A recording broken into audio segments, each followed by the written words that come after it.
हम जो है साकेत, मैथिली शरण गुप्त जी द्वारा रचित साकेत का नवम सर्ग पढ़ रहे हैं। विभिन्न जो मौसम है, ऋतुएं है, उसमें उर्मिला का जो भाव है, उसके मन की विरह की तड़प है, वह सब हम इसमें पढ़ रहे हैं। वह चौमासे के बारे में बता रही है। वहां तक हमने कल पढ़ा था और आज हम पढ़ेंगे। गया श्वास फिर भी यदि आया, तो सजीव है कृष्ण की काया। हमने उनको रोक न पाया, तो निज दर्शन योग गमाया। ले लो देव जहां जो लाया, यह सब जो मासे की माया। यदि किसी का श्वास गया है, फिर भी यदि वो दोबारा से आ गया, तो इसका अर्थ है कि वह सूखी रूखी काया जो है, शरीर है, वह भी सजीव है अर्थात जीवित है। हमने उनको रोक न पाया, तो निज दर्शन योग गंवाया, कि मैंने जो है उनको रोक नहीं पाई, इसलिए अपने निज दर्शन का योग गंवा लिया है। हे सखी, यह तो समय ही ऐसा है, दैव अर्थात भाग्य जो लेकर के आया है, उसे ही स्वीकार कर लो। चौमासे की यही माया है।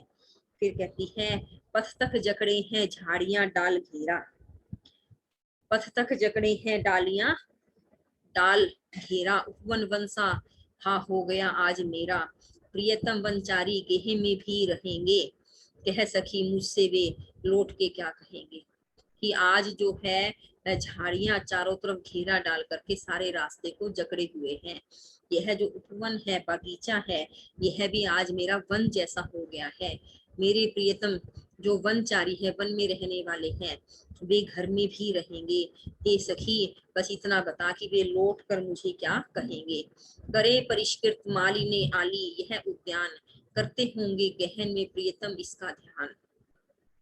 ये क्या कहती है कि जो मालिनी है, अर्थात जो उद्यान है, राजा के जो वन उपवन होते हैं, उद्यान होते हैं, उन्हें संवारती है मालिनी। हे सखी, क्या गहन में प्रियतम इसका ध्यान, कि वहां गहरे जंगल में मेरे प्रियतम इस बात का ध्यान करते होंगे। ठीक कहा तूने सखी, अर्पित है यह देह, तू संभाल कर रख इसे, रखती है जोगे है।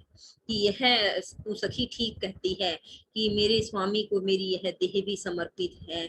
इसे जिस तरह से भी तुम घर में संभाल करके रखती हो, इसे वैसे ही संभाल करके रखो, कि मेरे प्रिय की गृह में मैंने रूखी सूखी जैसी भी मेरी देह है, शरीर है, इसे संभाल कर रखना है। अगर मैंने इसे खो दिया तो मेरे प्रियतम आकर क्या कहेंगे। रह चिर दिन तू हरी भरी, बड़ सुख से सब सृष्टि सुंदरी, सुध प्रियतम की मिले मुझे, फल जन जीवन दान का तुझे। फिर अब वो जो वर्षा ऋतु है, उसको कहती है कि तू सदैव हरी भरी बनी रहे। वर्षा ऋतु, तू सदैव हरी भरी बनी रहे, सारे संसार की सृष्टि की सुंदरी है, सृष्टि रूपी सुंदरी, तुम सदैव हरी भरी रहो। तू बढ़ती रहे, सुखपूर्वक विकसित हो, तुझे देखकर मुझे अपने प्रियतम की स्मृति बनी रहती है। फल जीवन जन जीवन दान का तुझे तुझे मुझे भी सभी जीवों को जल के द्वारा जीवन दान करने का फल मिलता रहे। फिर कहती है, हंसो हंसो हे शशि फूल फूलो, हंसो हिंडोरे पर बैठ झूलो, यथेष्ट मैं रोदन के लिए हूँ, झड़ी लगा दो इतना प्रिय हूँ। फिर वो कहती है कि हे प्रकृति, तुम्हें देख करके मेरे हृदय के अंदर जो है अपने स्वामी की याद आती है। हे चांद, तुम हमेशा हंसते रहो, फलते फूलते रहो, चांदनी बिखेरते रहो, लता के हिंडोले में बैठकर झूलते रहो, तुमको बुरे दिन न देखने पड़े। मैं ही रोने के लिए पर्याप्त हूँ, तैयार हूँ। मैं वेदना जल से वो इतना पिया हुआ है, विरह का जल इतना है, मेरे मन में इतनी पीड़ा है कि मैं तुरंत झड़ी लगा सकती हूँ। इसलिए तुम हंसो, फलो फूलो और खुश रहो। यहाँ उर्मिला की आप ये कह सकते हैं कि प्रकृति प्रेम भी दिखाई देता है, कि वह कहती है प्रकृति में कभी किसी को कोई कष्ट ना हो, दुख ना हो, संसार में सभी जीव प्राणी पेड़ पौधे सब फलते फूलते रहे, खुश रहे, प्रसन्न रहे। फिर कहती है, प्रकृति तू प्रिय की स्मृति मूर्ति है, जड़ित चेतन की त्रुटि पूर्ति है। कि हे प्रकृति, तू मेरे प्रियतम की स्मृति का साकार रूप, अर्थात तुझे देखकर मुझे मेरे प्रियतम की याद बनी रहती है। तुम उन चेतन प्राणियों के कष्टों को दूर करने वाली हो, जो दुखों के कारण जड़ सा जीवन जी रहे हैं। जड़ित चेतन की, कि वे जीवित हैं पर जड़ सा जीवन है उनका, उनकी जो क्षति पूर्ति है, त्रुटि पूर्ति है, उनके जीवन में जो कमी है, वह तुम पूरी कर सकती हो। रख सजीव मुझे मन की व्यथा, मैं चाहती हूँ कि मेरे मन की पीड़ा मुझे जो है सजीव रखती रहे। कहते हैं ना कि मनुष्य को जब कोई फीलिंग है, मन में भाव है, तो उसे लगता है कि वह जीवित है। बिना अगर कोई फीलिंग के मनुष्य है तो इसका अर्थात वह मृत हो गया है। कि मेरे मन की जो व्यथा है, जो पीड़ा है, दर्द है, विरह है, वह मुझे सजीव रखता है। कह सखी कह तू उनकी कथा, कि हे सखी तू मुझे कुछ सुखद प्रसंग सुनाती रहे, उनकी कथा सुनाती रहे, जिससे उनके मेरा मन उनके साथ ही लगा रहे और मुझे ऐसा लगे कि जो मेरे प्रियतम मेरे साथ ही है और यह विरह के दिन बीत जाए। अब आगे कहती है कि निरख सखी ये खंजन आए, निरख सखी ये खंजन आए, फेरे उन मेरे रंजन ने नयन इधर मन भाए। कि ये सखी ध्यान से देखी है, खंजन पक्षी आ गए हैं। खंजन एक पक्षी होता है जिसकी आंखों की सुंदरता जो है बहुत ज्यादा नायिका की आंखों की सुंदरता के साथ तुलना की जाती है। कि हे सखी ध्यान से देखो, ये खंजन पक्षी आ गए हैं और मुझे ऐसा लग रहा है कि जैसे उनके आने से मेरे प्रियतम ने ही अपने नेत्र इस ओर घुमाए हैं। फेरे उन मेरे रंजन ने, मेरे प्रियतम ने अपने नयन इधर मन भाए यही घुमा दिए हैं। खंजन पक्षियों को देखकर मेरे प्रियतम के आंखों की मुझे याद आ गई है। फिर कहती है फैला उनके तन का आतप, मन ने सर शरमाए। कहते हैं कि उनको देखने से ही मुझे अच्छा लगता है। कहती है इस ऋतु में चारों ओर कष्ट की अपेक्षा आनंद देने वाली धूप फैली हुई है। फैला उनके तन का आतप, ऐसे लगता है उनके तन का की जो गर्मी है वह चारों ओर फैली हुई है। मन ने सर शरमाए, और जो मेरा मन है उनको देख करके ऐसा लगता है कि जैसे मेरे मन रूपी तालाब में कमल पुष्प खिल उठे हैं। वे ऐसे प्रतीत होते हैं कि करके ध्यान आज इस जन का निश्चय वे मुस्काए। वो कहते हैं कि उन्हें देख करके मुझे ऐसा लगता है कि आज इस मौसम में इन सब जन को देख करके वे जरूर मुस्काए होंगे। फूल उठे हैं कमल अधर से, ये बंदूक सुहाए। अब जो यह कमल पुष्प जो है ऐसे लगता है खिल उठे हैं, उन्होंने वहां मेरा जरूर स्मरण किया होगा, मुझे याद किया होगा। और ऐसा लगता है कि जैसे वो मुझे याद कर रहे हैं, उन्होंने मेरा स्मरण किया है। और जो यह हंस यहाँ पर आए हैं, इन्हें देख करके मुझे लगता है कि वे मेरे बारे में कुछ ना कुछ कह रहे होंगे। स्वागत स्वागत शरद, भाग्य से मैंने दर्शन पाए। हे शरद ऋतु, आज तुम्हारा स्वागत है। वे इस तरह से मुस्काए हैं तो कमल पुष्प खिले हैं, उनके लाल लाल होंठ जो प्रस्फुटित हुए हैं उसके कारण फूल खिल उठे हैं। हे शरद ऋतु, तुम्हारा स्वागत है। मेरा परम सौभाग्य है जिससे कि तुम्हारे दर्शन मुझे मिल गए हैं। न तुम्हारे इस शुभ आगमन पर केवल मैं ही प्रसन्न हूँ ऐसा नहीं है, वरण आकाश भी प्रसन्नता पूर्वक अपनी ओस की बूंदे रूपी मोती न्यौछावर कर रहा है। नभने मोती वारे लो ये अश्रु अर्धे भर लाए। कहते हैं कि ऐसी स्थिति के अंदर मेरी आंखों में जो आंसू आ गए हैं उससे मैं तुम्हें अर्धे दे रही हूँ, मैं तुम्हें सिंचित कर रही हूँ। हे शरद ऋतु, तुम मेरे स्वागत को स्वीकार करो। अर्घ्य देने का अर्थ क्या है कि जैसे कोई हमारे यहाँ मेहमान आदि आता है तो हम जल आदि से उसका स्वागत करते हैं, तो शरद ऋतु का वो अपने आंखों के आंसुओं से स्वागत कर रही है। फिर कहती है अपने प्रेम हिमांशु ही दिए दूबने भेंट, उन्हें बनाकर रत्न कण रवि ने लिया समेट, प्रिय को था मैंने दिया पद्महार उपहार, बोले आभारी हुआ पाकर यह पदभार। अब वो कहती है याद करती है कि जो दूब है उसने अपने प्रेम रूपी अश्रु ही भेंट किए थे और उन्हें रवि ने अर्थात सूरज ने रत्न कण मान करके अपने समेट लिया था। अर्थात जैसे ही सूर्योदय होता है वैसे ही जो आप कह सकते हैं ओस आदि की जो बूंदे हैं वह सूरज समेट लेता है। और कहते हैं कि इसी तरह से मैंने एक बार अपने प्रिय को पद्महार उपहार में दिया था, तोहफे में दिया था, तो उन्होंने कहा था कि यह चीज पा करके मैं बड़ा आभारी हो गया हूँ। अंबु अवनी अंबर में स्वच्छ शरद की पुनीत क्रीड़ा सी, पर सखी अपने पीछे पड़ी अवधि पित पीड़ा सी। अंबु अवनी अंबर कहते हैं कि जो धरती है और जो आकाश है यहाँ पर सब जगह जो है चांदनी की, शरद ऋतु की अंबु अवनी और अंबर में चांदनी की स्वच्छ पुनीत क्रीड़ा शुरू हो गई है। अब यह वातावरण बड़ा स्वच्छ है, न धूल मिट्टी होती है, न कीट पतंग आदि ज्यादा आते हैं। पर यह जो सुहावना मौसम है मेरे प्रिय के बिना, यह जो अवधि है वह पित्त की पीड़ा जैसी मुझे तकलीफ दे रही है। हुआ विदीर्ण जहां तहां श्वेत आवरण जीर्ण, व्योम क्षीण कंचुक धरे विषधर सा विस्तीर्ण। कहते हैं कि जिस तरह से श्वेत आवरण जीर्ण जो है विदीर्ण हो गया है, जो व्योम अर्थात आकाश रूपी कंचुक जो है ऐसे लगता है जैसे सांप का सा रूप धारण कर लिया है। फिर कहती है शफरी अरी बता तू तड़प रही क्यों, निमग्न भी इस सर में रस निज सागर में, सो रस गोरस नहीं स्वयं सागर में। कि हे सफरी तू मुझे यह बता कि तू इस सरोवर में इतना निमग्न होकर तड़प क्यों रही है, निज सागर में रस गोरस नहीं स्वयं सागर में। भमरी इस मोहन मानस के सुन मादक है, रस भाव सभी मधु पीकर और मदांध न को ऊर्जा बस है अब क्षेम तभी। कुशल क्षेम तभी होगी अब तू जो है रस पी करके मद में अंधी मत हो। अभी यहाँ से ऊर्जा है भ्रमरी इस मोहन मानस के सुन मादक है रस भाव सही। यह जो मन रूपी मोहन है इसके सभी भाव बड़े रस से भरे हुए हैं, तू इसको पी करके मद में अंधी मत हो। कुशल सेम तेरी तभी है, इसी में है कि तू यहाँ से अब ऊर्जा। पड़ जाए न पंकज बंधन में शिशि यद्यपि है कुछ दूर अभी, दिन देख नहीं सकते सविशेष किसी जन का सुख हो कभी। कि जो कमल पुष्प है यह कहाँ है, निशी अर्थात रात्रि के आने पर बंधन में न हो जाए।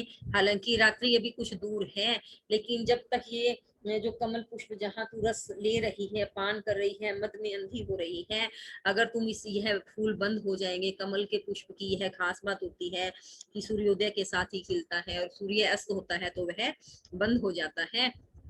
तो उर्मिला क्या कहना चाहती है कि यदि अभी रात्रि कुछ दूर है, परंतु अगर यह कमल पुष्प बंद बंद हो जाएगा तो तेरा आनंद खराब हो जाएगा। दिन देख नहीं सकते सविशेष किसी जन का सुख भोग कभी।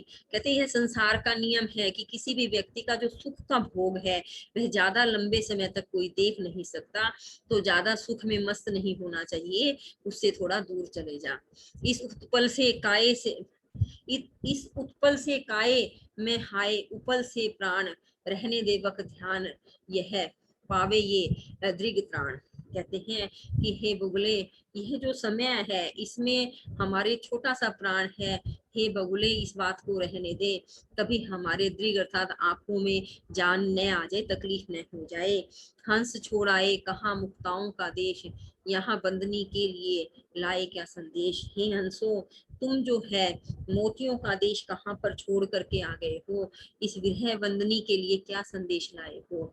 हंस हा तेरा भी बिगड़ गया क्या विवेक, बन बन के मोती नहीं अरे ये आंसू है उर्मिला जल के।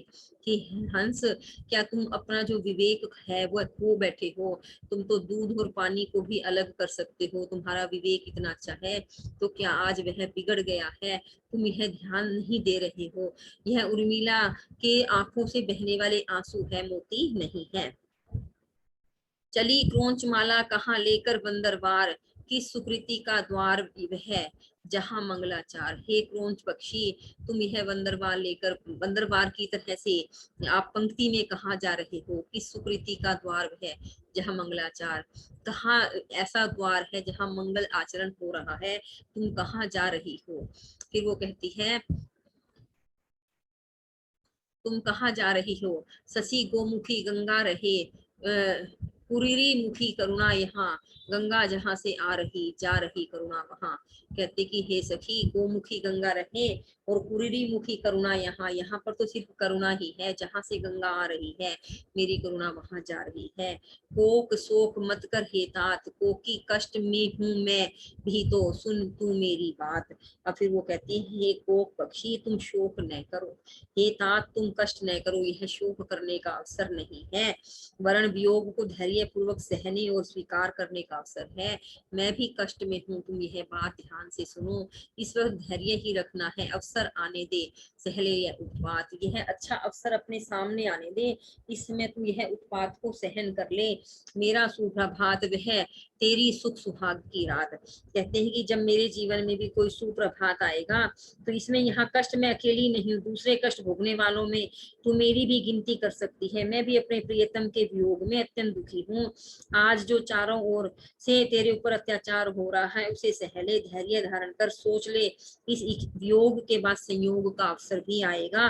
प्रियतम से तेरा मिलन होगा और जिन इन लोगों के लिए मंगलकारी है वह तेरे भी सुख सुहाग का प्रभात देने वाली रात होगी। तेरे जीवन में भी सुख सुहाग आएगा, मिलन का अवसर आएगा। जब विरह का अवसर है तो तू इस समय धैर्य धारण कर ले। हाँ मेरे कुंजों का कुजन रोकर निराश होकर सोया, यह चंद्रोदय उसको उड़ा रहा है, धवल वसंत सा धोया। फिर वो कहती है कि वो शोक प्रकट करते हुए, मेरे कुंजों का जो पूजन है वह रोकर निराश होकर सो गए हैं। यह चंद्रोदय जो चांद का गुना है, चांद का उदय होना है, उनको उड़ा रहा है। ऐसे लग रहा है धवल वसंत सा उनको वस्त्र की तरह से धो लिया है। नैश गगन के गात्र में पड़े फफोले आए, तो क्या अरी मैं आह भी करूं आज विरूप आए। कहते हैं कि जो यह आकाश मार्ग है इसके शरीर में भी फफोले पड़ गए हैं, तो क्या मैं आज कोई उत्तर न मिलने पर हाय भी ना करूं, हाहाकार भी न करूं। तारक चिन्ह दुकुलनी भी पीकर मधु मात्र, उलट गई श्यामा यहाँ रिक्त सुधागर पात्र। कहते हैं कि जो तारे हैं वह भी चिन्ह दुकुलनी पी करके मधु मात्र, उलट गई श्यामा यहाँ रिक्त सुधागर पात्र। अब वो कहती है कि यह जो जीवन में दुख है यह कब दूर होगा, अली काल है काल अंत में, उष्ण रहे चाहे वह शीत, आया यह हेमंत गया कर देख हमें संतप्त सभी। कि हे आली हे सखी, काल है ये काल अंत में, चाहे उष्ण रहे चाहे शीत, चाहे यह गर्म रहे शीत रहे, परंतु जो ये हेमंत ऋतु है यह हम संतप्त सभीत, जो हम तप्त हैं, दुखी हैं और भयभीत हैं, हम सब पर दया करके आया है। आगत का स्वागत समुचित है, पर क्या आंसू लेकर, प्रिय होते तो लेती उसको मैं घी गुड़ ही देकर। कहते कि यह बात सच है कि जो आता है उसका स्वागत करना अच्छा है, पर मैं उसका स्वागत आंसू लेकर कैसे करूं। प्रिय अगर आज मेरे साथ होते तो मैं घी गुड़ दे करके उसका स्वागत करती।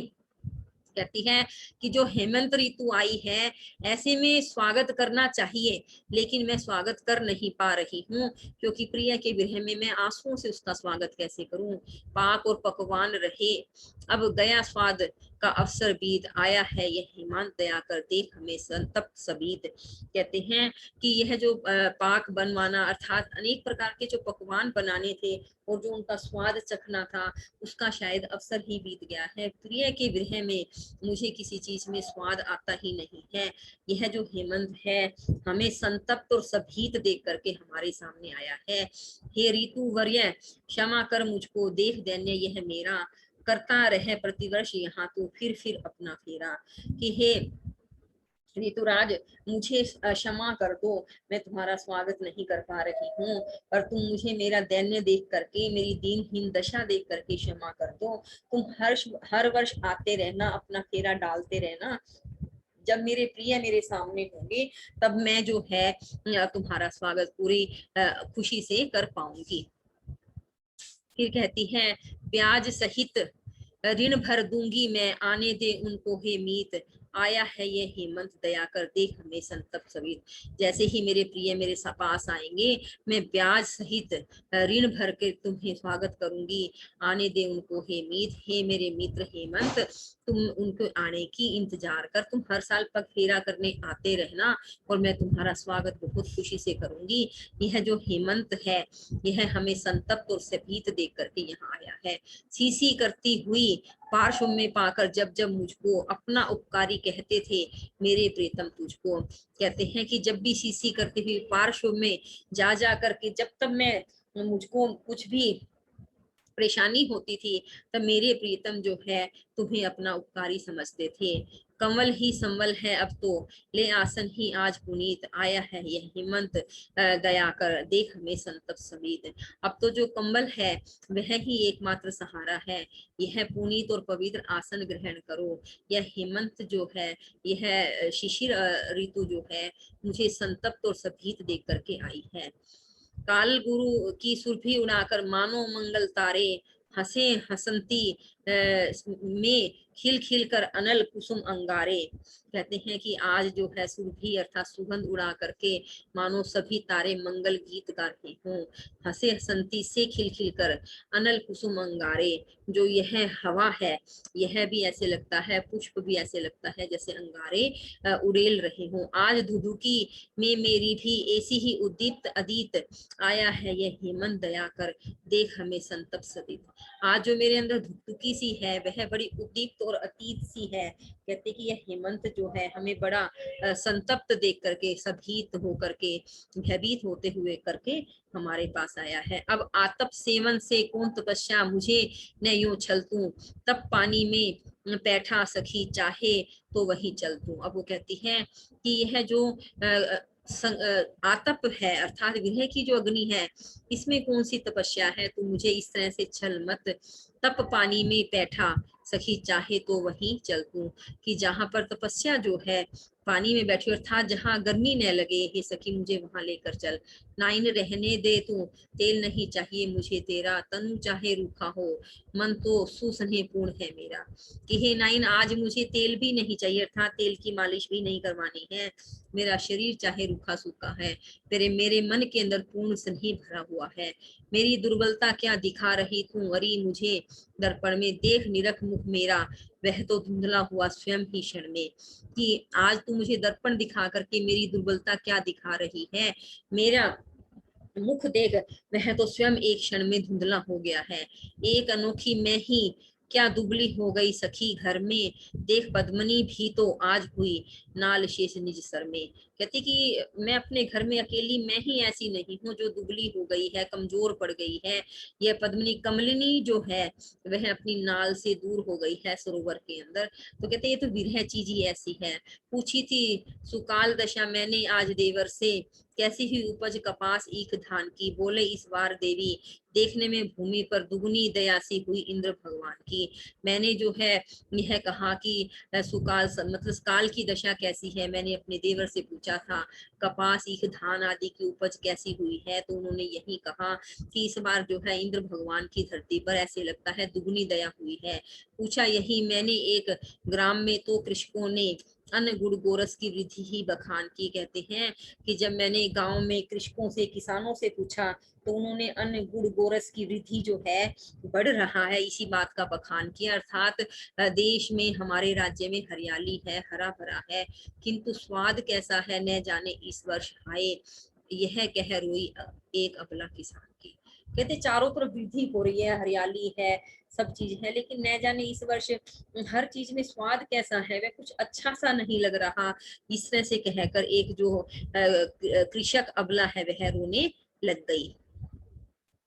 हम राज्य के लिए मरते हैं सच्चा राज्य परंतु हमारे कर्षक ही करते हैं। कहते हैं हम राज्य के लिए मरते रहते हैं लेकिन जो हमारा सच्चे राज्य है, राज्य की सच्ची पहचान है या सच्चे का राज्य का जो भरण पोषण है वह किसान ही करता है। जिनके खेतों में है अन्न कौन अधिक उनसे संपन्न, पत्नी सहित विचरते हैं ये भव वैभव भरते हैं, हम राज्य के लिए मरते हैं। तो फिर वो कहती है कि जिन जो खेतों में अन्न को उपजाते हैं उनसे अधिक संपन्न और कोई नहीं हो सकता। कहते हैं किसान की तुलना किसी से नहीं की जा सकती, वे अपनी पत्नी सहित वहां पर काम करते हैं, इस धरती को पूरे वैभव से भरते हैं, इसका सौभाग्य बनाते हैं, हम राज्य के लिए मरते हैं। वे गोधन के धनी उधार, उनको सुलभ सुधा की धार, सहनशीलता के आगर वे श्रम सागर तरते हैं। वो कहते हैं कि उनके पास गोधन है इसलिए वे बहुत उदार और धनी है, उनको अमृत की धार सुलभ है, आराम से मिलती है, और उनके अंदर जो सहनशीलता है, ऐसे सागर से भी श्रम के सागर को तैर लेते हैं, उन्हें बहुत कड़ी मेहनत करनी पड़ती है। और एक हम है जो राज्य के लिए मरते हैं।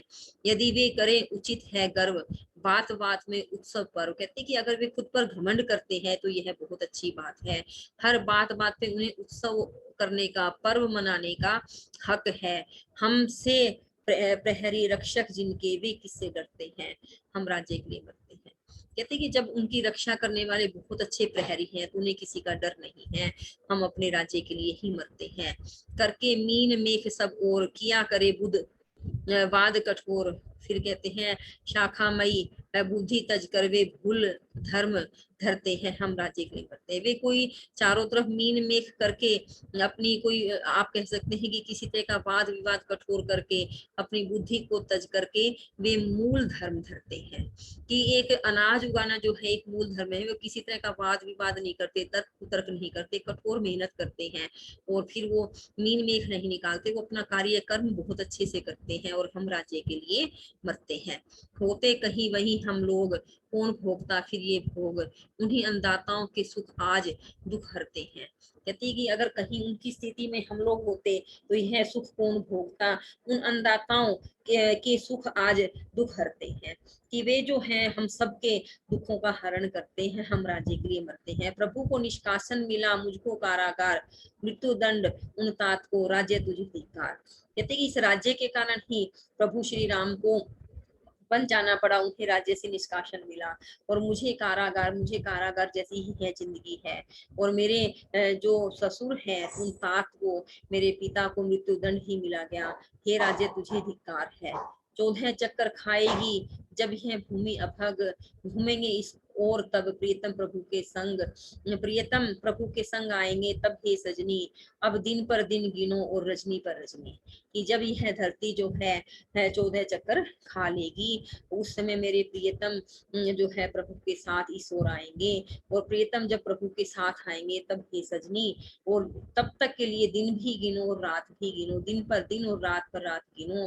पर पल पल ले रहा यहाँ प्राणों से टक्कर, कल है मूल है भूमि लगावे 14 चक्कर। कहते हैं कि अब जो है यह भाव पल पल प्राणों से टक्कर ले रहा है, कल है मूल यह भूमि लगावे 14 चक्कर। यह जो भूमि है, यह जो धरती है बार बार 14 चक्कर लगाएगी, तब यह समय बीतेगा। सिकुड़ा सिकुड़ा दिन था सभीत सा, शीत के कसाले से, सजनी यह रजनी तो जम बैठी विषम पाले से। कहते कि यह जो दिन था बहुत सिकुड़ा सिकुड़ा था, छोटा हो गया था, भयभीत सा था। जो शीत ऋतु है, इसके कसाले के कारण, इसके प्रभाव के कारण दिन छोटा सा था। और हे सखी, अब यह रजनी तो बहुत कठोर पाले अर्थात सर्दी के कारण जम करके ही बैठ गई है।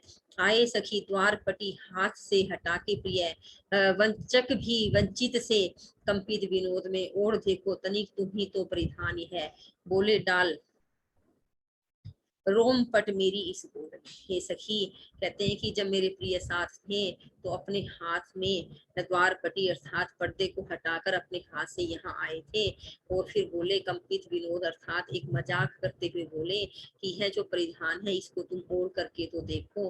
बोले डाल रोम पट उन्होंने मेरी गोदी में डाल दिया था। इस प्रकार उर्मिला जो है प्रत्येक मौसम में अपने प्रिय के साथ का उनके अनुभव का याद कर करके अपने जीवन को, अपने विरह के दुख के समय को व्यतीत कर रही है।